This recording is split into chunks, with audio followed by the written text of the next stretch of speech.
আসসালামু আলাইকুম, কেমন আছেন? মূলত পৃথিবীর সকল দেশের প্রধানমন্ত্রী নিরাপত্তা সর্বশ্রেষ্ঠ হয়ে থাকে, তেমনি পৃথিবীর প্রথম সারির নিরাপত্তা হিসেবে বাংলাদেশ এবং ভারতের প্রধানমন্ত্রী নিরাপত্তা সর্বশ্রেষ্ঠ হয়ে থাকে। যেহেতু তারা একটি দেশের প্রধানমন্ত্রী, সেহেতু তাদের শত্রুর অভাব নেই। তবে অনুরোধ থাকলো, বাংলাদেশে বর্তমান সময়ে বৈষম্য বিরোধী ছাত্র আন্দোলনে কোটা সংস্কারের পক্ষে থাকলে অবশ্যই চ্যানেলটি সাবস্ক্রাইব করবেন।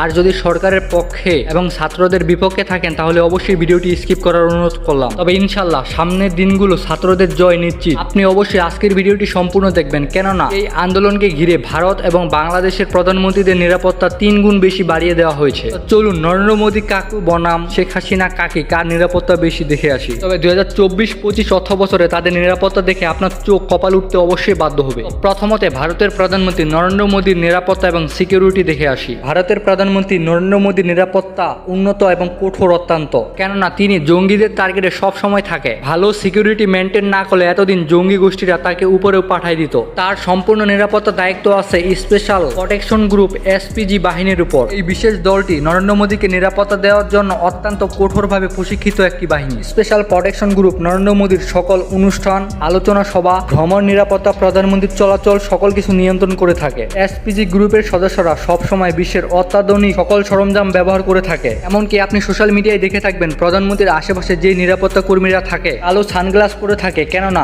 শত্রুরা যেন বুঝতে না পারে তার নজর কোন দিকে রয়েছে। এমনকি প্রধানমন্ত্রীর সাথে একজন নিরাপত্তা কর্মীর সাথে একটি কালো সুটকেস সবসময় থাকে রাশিয়ার প্রধানমন্ত্রীর মতো। আপনারা হয়তো অনেকে জানেন না এই সুটকেসের মধ্যে কি রয়েছে। এই সুটকেসের ভিতরে পারমাণবিক বোমার সুইচ রয়েছে। তবে আমি ইন্টারনেটে অনেক ঘাটাঘাটি করার পরেও জানতে পারিনি নরেন্দ্র মোদী দেহরক্ষীরা কেন পারমাণবিক বোমার সুইচ নিয়ে ঘুরে। নরেন্দ্র মোদীর চলাচলের জন্য অত্যাধুনিক প্রযুক্তির যানবাহন রয়েছে। মোদীর চলাচলের জন্য সকল যানবাহনগুলো বুলেট প্রুফ হয়ে থাকে। এমনকি শুধু গাড়িগুলো বুলেট প্রুফ নয়, গাড়িতে যদি বোমা হামলা বা মিসাইল হামলা চালানো হয় তারপরেও গাড়ির বিন্দুমাত্র ক্ষতি হবে না। তবে আপনারা লক্ষ্য করলে দেখবেন মোদীর আশেপাশে সবসময় একটি অ্যাম্বুলেন্স থাকে। নরেন্দ্র মোদী তার নিরাপত্তার জন্য যে বুলেট প্রুফ গাড়িগুলো ব্যবহার করে তার মধ্যে অন্যতম হয়েছে BMW 7 সিরিজ। তাছাড়া রয়েছে মার্সিডিস মেবেস S615 গাড়ির মতো বুলেট প্রুফ এবং বিস্ফোরক প্রতিরোধী গাড়ি। আশেপাশে অনেক কালো গাড়ি এবং কনভয়ে থাকা গাড়িগুলো এসপিজির সদস্যদের বহন করে, যেগুলো দেহরক্ষী হিসেবে কাজ করে থাকে। আপনারা হয়তো জানেন প্রধানমন্ত্রীর নিরাপত্তা 24 ঘন্টায় দিয়ে থাকে এসপিজি গ্রুপের সদস্যরা। তবে প্রধানমন্ত্রীর বাসভবন এবং কার্যালয়ে সর্বশ্রেষ্ঠ নিরাপত্তার অন্তর্ভুক্ত থাকে। প্রধানমন্ত্রী প্রতিটি ভ্রমণের আগে অন্ততপক্ষে 7 দিন আগে রাস্তা সহ আশেপাশের এলাকাগুলো বিশেষ গোয়েন্দা বাহিনী দিয়ে চেক করা হয়। প্রধানমন্ত্রীর রাস্তা দিয়ে চলাচলের সময় 1000 মিটার উপর থেকে ড্রোন দিয়ে পর্যবেক্ষণ করা হয় আশপাশের এলাকাগুলো। প্রধানমন্ত্রীর গাড়ির ভিতর সবকিছুই থাকে, এমনকি সর্বশ্রেষ্ঠ যোগাযোগ ব্যবস্থা থাকে গোয়েন্দা বাহিনীর প্রধানগুলোর সাথে। তবে এই সমস্ত ব্যবস্থা নিশ্চিত করে যে প্রধানমন্ত্রী নরেন্দ্র মোদীর নিরাপত্তা অত্যন্ত কঠোর এবং সুরক্ষিতভাবে হয়ে থাকে। ঠান্ডা মাথায় চিন্তা ভাবনা করে। তারা তো আর আমাদের মতো সাইকেল নিয়ে বাজারে চা খাইতে যায় না মন চাইলেই। এসপিজি সদস্যদের কঠিন প্রশিক্ষণের মাধ্যমে বাছাই করা হয়। তারা স্নাইপার, অস্ত্র পরিচালনা এবং নিরাপত্তা সংক্রান্ত বিশেষ প্রশিক্ষণ গ্রহণ করে থাকে। তবে অবাক করা বিষয়টি হচ্ছে এসপিজি সদস্যদের পরিবার এবং পরিচয় সবসময় গোপন রাখা হয়। হয়তো আপনি ভিড়ের মধ্যে আছেন, তার আশেপাশে অনেক এসপিজি সদস্য পেয়ে যাবেন, তবে আপনি অবশ্যই চিনতেই পারবেন না। তবে প্রধানমন্ত্রীকে বিভিন্ন স্তরের নিরাপত্তা দিয়ে থাকে। তার মধ্যে রয়েছে ইন্টেলিজেন্স এজেন্সির সঙ্গে সমন্বয়। এসব স্পেশাল ফোর্সগুলো নিরন্তরভাবে কাজ করে যাচ্ছে দেশের গুরুত্বপূর্ণ ব্যক্তিদের নিরাপত্তার স্বার্থে। আচ্ছা, আপনি কি জানতে চান প্রাক্তন প্রধানমন্ত্রী খালেদা জিয়ার ছেলে তারেক জিয়া বনাম বর্তমান প্রধানমন্ত্রী শেখ হাসিনার ছেলে সজীব ওয়াজেদ জয়ের মধ্যে কার জনপ্রিয়তা বেশি? 50টি কমেন্ট আসলে অবশ্যই ভিডিও আসবে।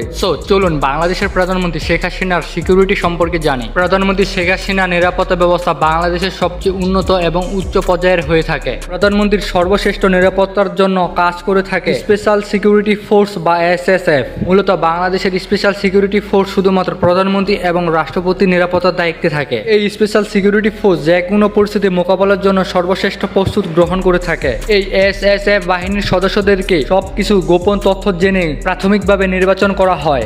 এই বাহিনীতে সর্বশ্রেষ্ঠ কমান্ডোগুলো জায়গা করে নিয়ে থাকে, যেমন police commando, army commando, BGB commando, এমনকি এজিবি থেকে গ্রহণ করা হয়। তবে এছাড়াও অন্যান্য সিকিউরিটি সংস্থা শেখ হাসিনাকে নিরাপত্তা দিয়ে থাকে। শেখ হাসিনার গাড়িগুলো অত্যন্ত সুরক্ষিত এবং বুলেট প্রুফ হয়ে থাকে, কেননা পূর্বে একবার শেখ হাসিনার উপর বোমা হামলা হয়েছিল। তবে শুধুমাত্র গাড়িটি বুলেট প্রুফ হওয়ায় সেই যাত্রায় তিনি বেঁচে যান। তবে বাংলাদেশের প্রধানমন্ত্রী শেখ হাসিনা এবং ভারতের প্রধানমন্ত্রী নরেন্দ্র মোদীর কাছে উভয়ের নিরাপত্তার জন্য BMW 7 সিরিজ প্রাইভেট ভেহিকলগুলো ব্যবহার করা হয়। তাছাড়া বুলেট প্রুফ এবং বিস্ফোরক প্রতিরোধী Mercedes Benz jet S class গাড়িগুলো ব্যবহার করে থাকে শেখ হাসিনা। ভারতের প্রধানমন্ত্রী নরেন্দ্র মোদী এবং বাংলাদেশের প্রধানমন্ত্রী শেখ হাসিনা ওই যে বুলেট প্রুফ গাড়িগুলো ব্যবহার করে থাকে, সেই গাড়িগুলোর দাম মূলত 12 থেকে 20 কোটি টাকা পর্যন্ত হয়ে থাকে। তবে আপনি দেখে থাকবেন শেখ হাসিনা যখন রাস্তা দিয়ে চলাচল করে তার আশেপাশে বেশ কিছু অদ্ভুত গাড়ি থাকে, এসকর্ট ভেহিকল, পুলিশ ভ্যান, এমনকি একটি অ্যাম্বুলেন্স থাকে। তাছাড়া একটি আধুনিক গাড়ি থাকে, এই গাড়িটির কাজ হচ্ছে আশেপাশে সকল রিমোট কন্ট্রোল বোমাগুলো জ্যাম করে দেওয়া,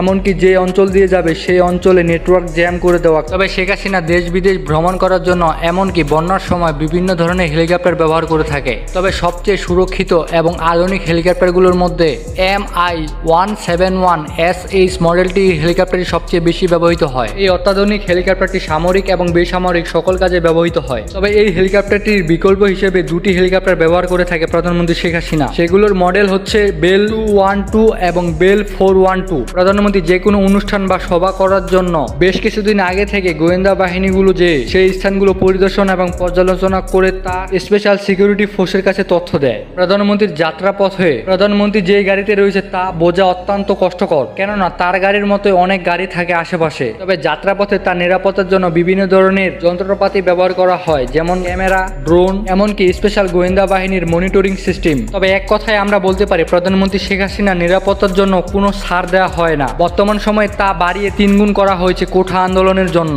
তবে স্পেশাল সিকিউরিটি ফোর্সের বাহিনীর সদস্যরা তারা স্নাইপার রাইফেল, মুহূর্তের মধ্যে নিরাপত্তা দেওয়া, যে কোনো পরিস্থিতি মোকাবেলা করা, উন্নত প্রশিক্ষণ, এমনকি তাদের ড্রাইভিং এক্সপার্ট লেভেলের হয়ে থাকে। আপনি একবার চিন্তা ভাবনা করুন এদের ড্রাইভিং স্কিল কেমন।